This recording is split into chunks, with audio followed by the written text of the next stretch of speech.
In Berlin-Friedrichshain befindet sich in der Kinzigstraße Bodhidschaya, ein Zentrum für Frieden und Verständigung. Bodhidschaya Deutschland wurde 2001 gegründet. Zur Zielsetzung des Vereins gehören Studium und Praxis der buddhistischen Lehre zur Kultivierung von geistigem Frieden und Stabilität, interkultureller und interreligiöser Austausch. Das Zentrum bietet allen interessierten Personen vielfältige Aktivitäten in den Bereichen Bildung, Gesundheit und Soziales zur Teilnahme auf Spendenbasis an. Bodhidschaya bedeutet die erwachte Aktivität. Ringu Tulku ist ein tibetisch-buddhistischer Gelehrter sowie Mitbegründer und Ehrenvorsitzender von Bodhidschaya. Er wurde von vielen großen Meistern aller Schulrichtungen des tibetischen Buddhismus umfassend ausgebildet. Seine wichtigsten Lehrer waren seine Heiligkeit, der 16. Karmapa, und seine Heiligkeit Dilgo Khyentse Rinpoche. Ringu Tulku Rinpoche ist ein Vertreter der Rime-Bewegung, die für eine unvoreingenommene Einstellung gegenüber den Lehren aller Schulen und Traditionen des Buddhismus steht. Die Aktivitäten bei Bodhidschaya gründen auf den 3 Säulen Heilung, Hilfe und Harmonie.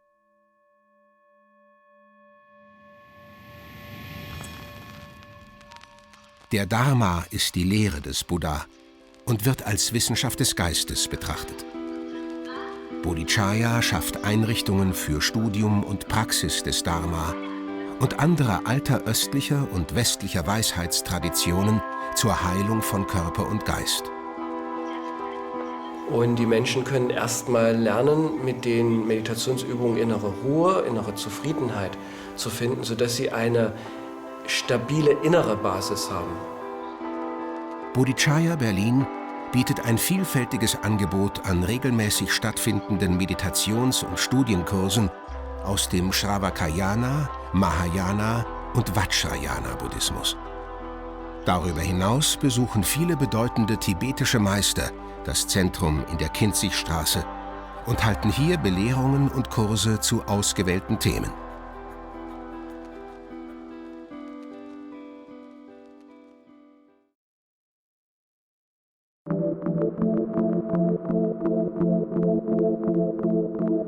Neben der Heilung des Geistes bietet Bodhidschaya Berlin auch regelmäßige Kurse sowie Seminare und Workshops zu Themen und Praktiken der Gesundheitspflege an, wie zum Beispiel Yoga und Tai Chi.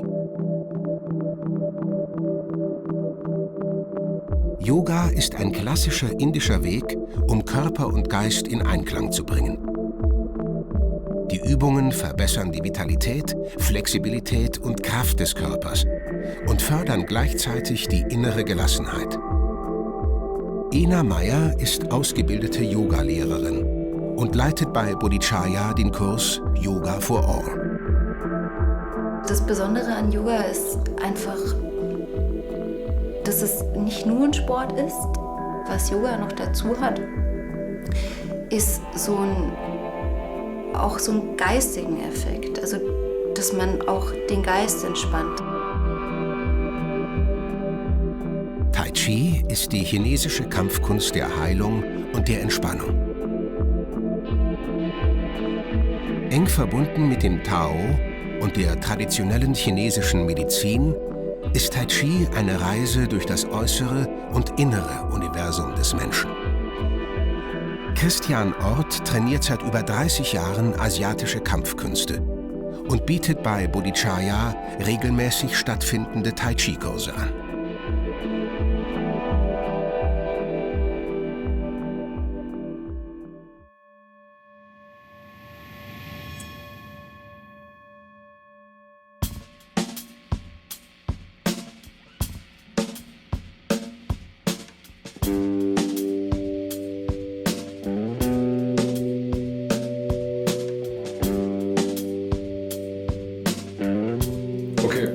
Ich bin André, habe einen normalen Schulweg in Anspruch genommen, hatte eine etwas schwierige Entwicklung in der Kindheit und war immer schon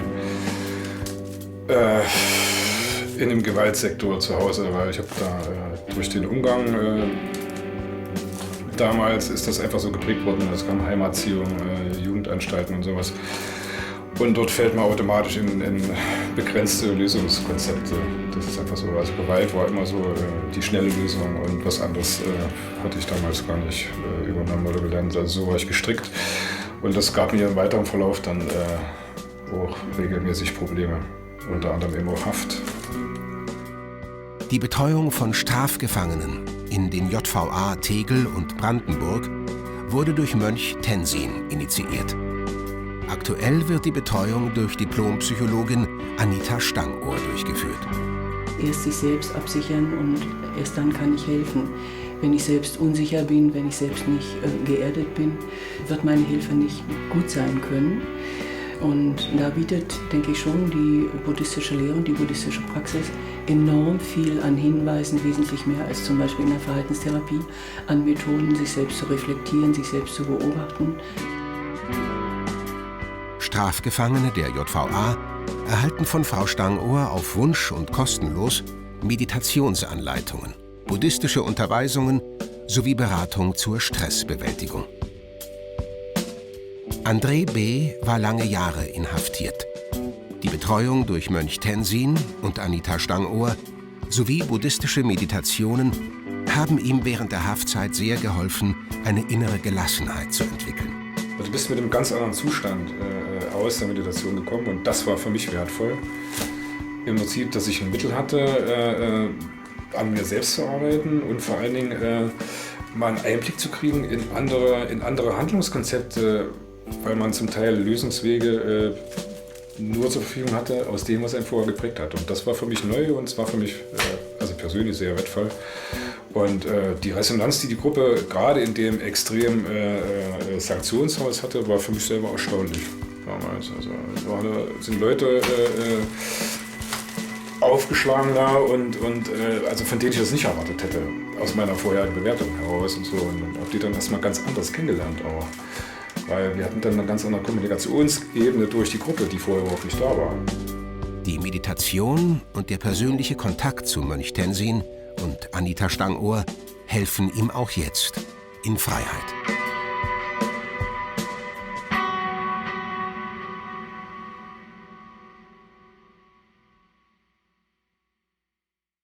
Es ist wichtig, dass Menschen bis zu ihrem Tod ein selbstbestimmtes, weitgehend angst- und schmerzfreies Leben führen können, an dem sie bewusst teilhaben. Ja, wir haben uns auf Anhieb eigentlich recht gut verstanden.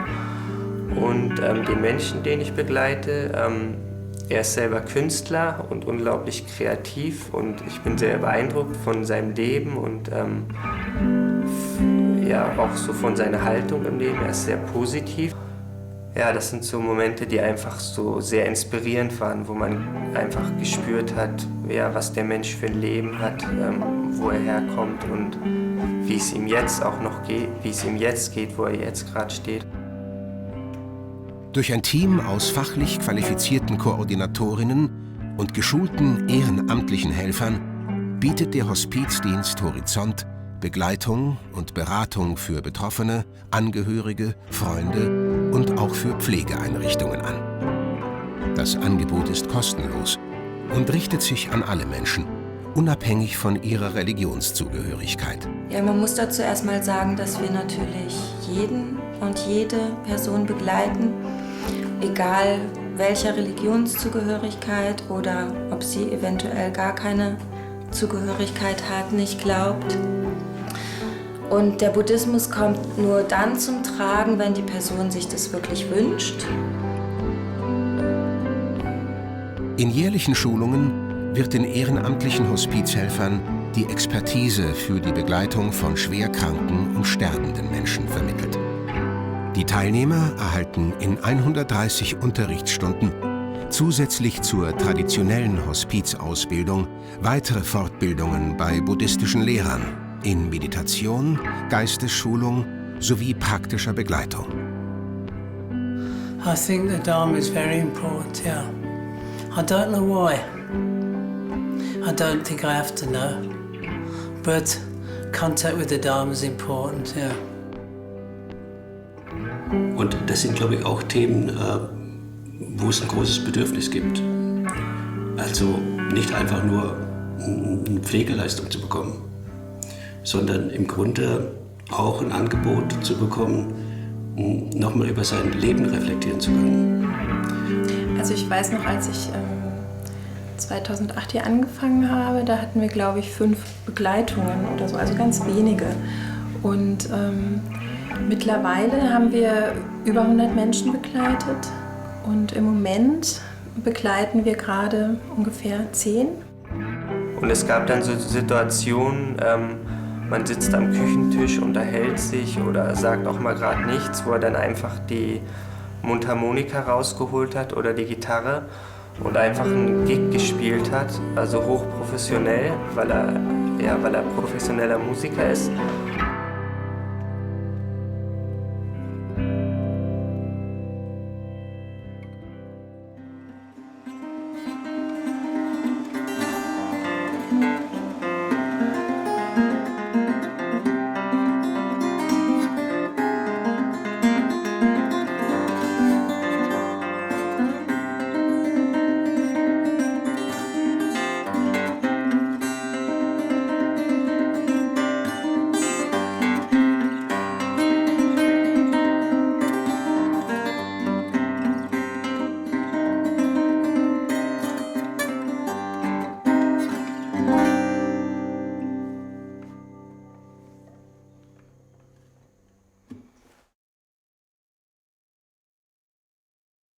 John verstarb kurz nach den Dreharbeiten zu diesem Film.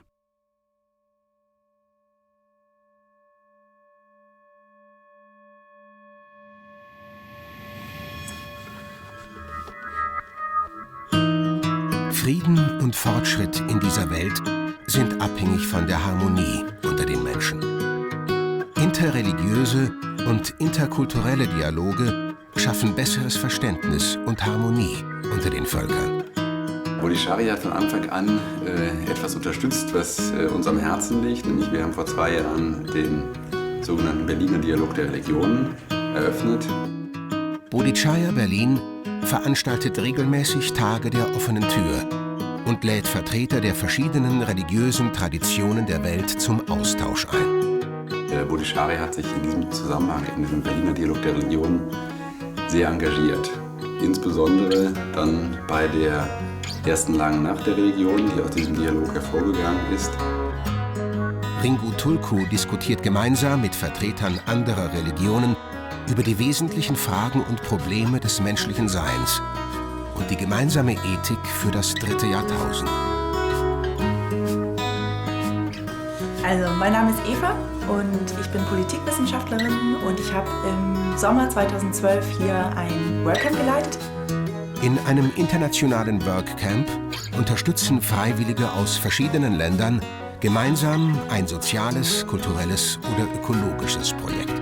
Genau, also dieses Workcamp wird organisiert vom SCI. Das ist eine internationale gemeinnützige Organisation, die sich durch Freiwilligenarbeit für den Frieden einsetzen will, genauso wie für gewaltfreie Konfliktlösung und auch für interkulturellen Austausch. Workcamps stärken Toleranz und Solidarität und fördern interkulturelles Lernen und den Abbau von Vorurteilen. Die interessanteste Aktivität, die wir gemacht haben, war, glaube ich, die Neugestaltung der Außenwand. Wir haben dort die mit Wandbildern geschmückt und dazu haben wir dann auch noch Gartenarbeiten ausgeführt.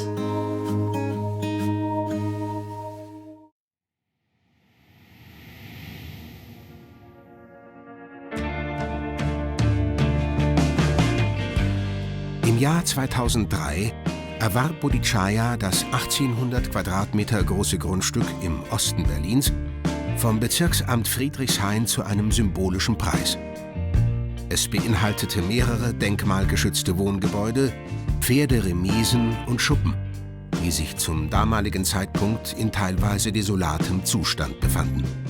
Wir waren der einzigste Anbieter, der gesagt hat, wir nehmen es, wie es ist, und wir versuchen, das wieder aufzubauen, was da war mit der alten Bausubstanz. Es handelt sich bei dem Anwesen um das um 1880 errichtete Stadtgehöft Boxhagen. Die Anlage repräsentiert als letzte ihrer Art in Friedrichshain die typische Bauweise, wie es in Berlin der Vorgründerzeit üblich war. Von 2005 bis 2008 konnte Bodhicaya dann mit einem großen Anteil physisch erbrachter Eigenleistung sowie Spenden schrittweise je einen Bauabschnitt pro Jahr wieder herrichten.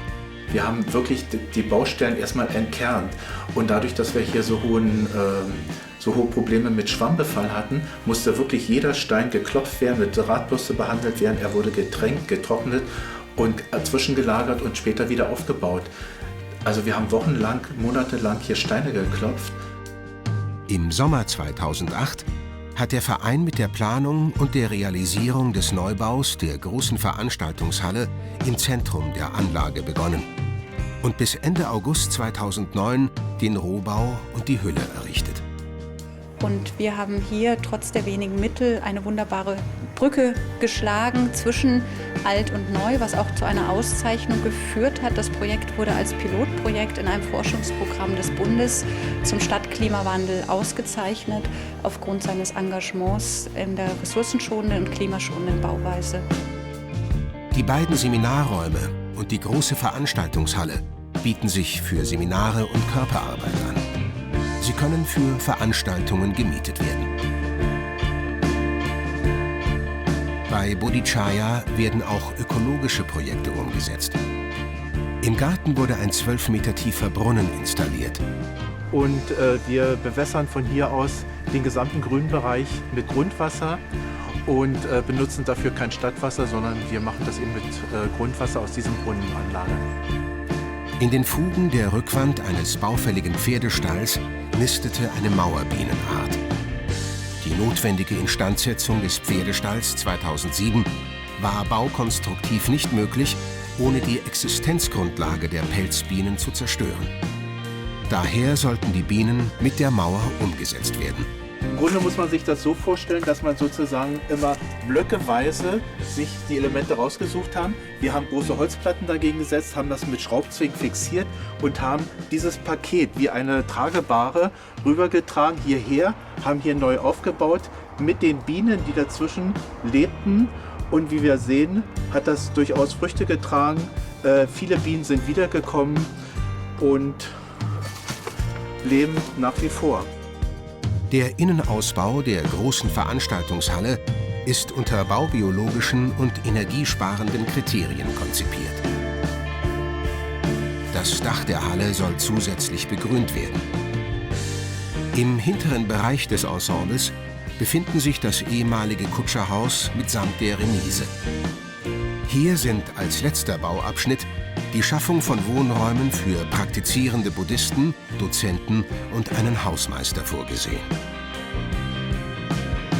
Der geplante Garten der Sinne wird den Kindern und Erwachsenen ein spielerisches Kennenlernen von Sinneswahrnehmungen, Pflanzen und Objekten und eine neue Erfahrung von Spielplatz anbieten. Sämtliche Blumen, sämtliche Pflanzen sind so, dass sie auch für Kinder essbar sind, ohne giftig zu sein. Eine Stupa repräsentiert den erwachten Geist, die vollkommene Rede und den Körper eines Buddhas. Die Stupa auf dem Gelände von Bodhicaya soll nach dem Vorbild der Stupa auf dem Mahabodhi-Tempel in Bodh Gaya in Indien errichtet werden. Das geplante Kiezcafé wird im jetzigen großen Meditationsraum eröffnet, wenn der Innenausbau der großen Veranstaltungshalle fertiggestellt ist. Das Café soll so bald wie möglich ein schöner Ort der Gastlichkeit innerhalb des Bodhicaya-Geländes sein.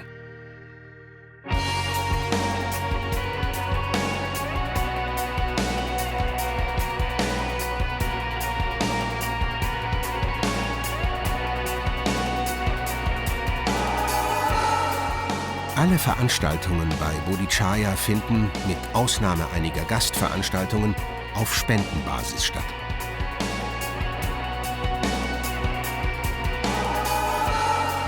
Auch meine Mitarbeiterinnen und Mitarbeiter haben gleich gesagt, das ist was ganz Besonderes. Und das ist halt eine ganz auch besondere Aura. Und auch die Menschen, die hier arbeiten, sind bescheiden, aber unglaublich engagiert. Also das hat uns alle beeindruckt. Und wir haben eben gemerkt, es gibt hier viele engagierte Menschen, die aus dem, was da ist, versuchen etwas zu machen. Und das ist, wenn wir das sehen, immer besonders sympathisch, wenn so etwas von unten wächst. Wenn im Grunde das Gebäude dadurch entsteht, dass es von Menschen gefüllt wird und gebraucht wird und dadurch aufgebaut wird. Das ist hier ein besonders schönes Beispiel dafür.